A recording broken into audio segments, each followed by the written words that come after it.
Old Fart Back on the Trail series. Couple things different from, if you're like me, I haven't cycled, this is a 24-year-old bike. I hadn't cycled in 20 years or something, you know, really.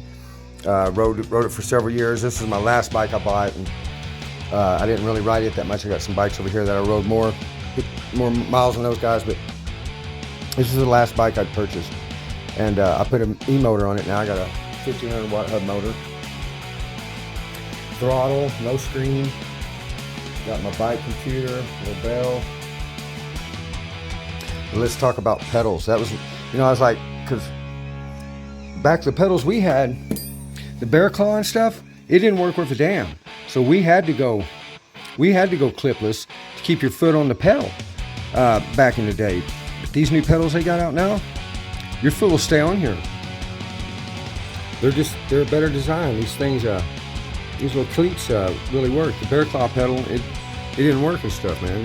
We were wrong about the way they were making pedals back then, but that's why everybody went clipless. You had to. But now you don't need clipless. These will work fine, and they're safer. You'll be safer being an old fart back on the trail. So you don't need to be all clipped in and go get you some new shoes and cleats and all that kind of stuff. These pedals, they're inexpensive. You can spend $100 or you can spend $40, whatever, you know. I got these meat locks for 18 bucks on eBay, and they're light, 3-bearing, they're killer. And like I said, your foot won't slide off this.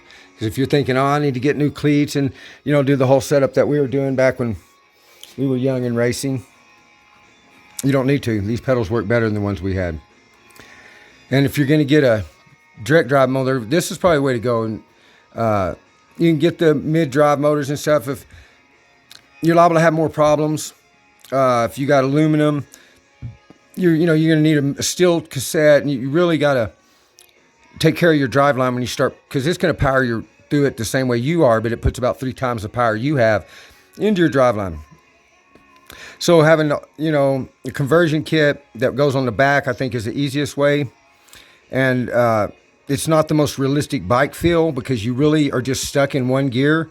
And if you have the big motor, you're stuck in your biggest gear. Like I don't even switch out of this gear. I at a stop sign, I just roll up, give it a little throttle, start pedaling, you're back off. You don't really need all the gears on there with this style. If you want an authentic bike feel where you're having to shift down at the stop sign and go back up, you're going to definitely want the mid motor. And there's a lot of other benefits from the mid motor, but this one costs half as much, at least half as much. So they're way more affordable.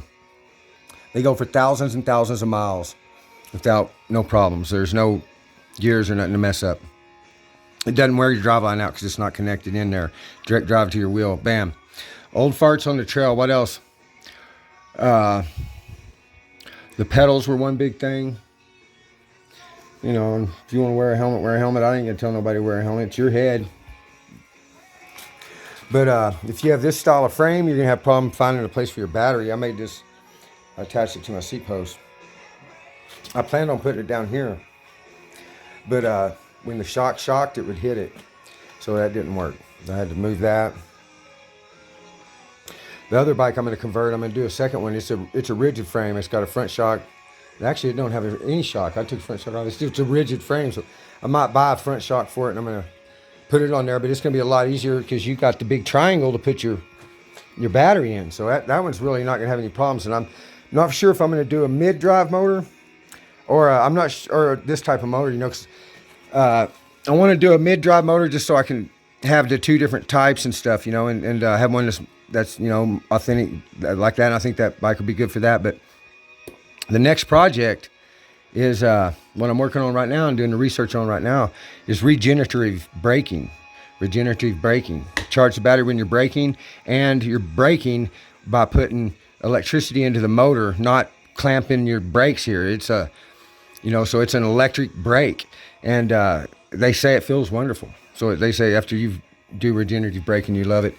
You won't want to go back. So that's the next project. I'm trying to get a regenerative braking kit that I can put on here. And only certain motors, your mid-drive motors, you can't do regenerative braking. And some of the rear motors you can. If it's a geared one, you can't always do it. You have to weld your clutch and stuff in there, which you can, but you got, like I say, you got to weld your clutch in. This in here is supposedly pretty easy to convert because it's a direct drive, and you can do regenerative braking on it. So that's the next project I'm working on for this bike right here. And then the next project after that, the plan is to put another motor on my other bike. And this one's I've had it maybe 3 months now. This is my third tire. I just put it on. I burned 2 tires off of it. I got like 430 miles or something. I'm only getting about 200 miles a tire, so I'm gonna have to. I'm hoping this tire lasts a little better than the other ones did. And yeah, I can't afford it if I'm gonna be going through tires that fast. Put a new shock on here.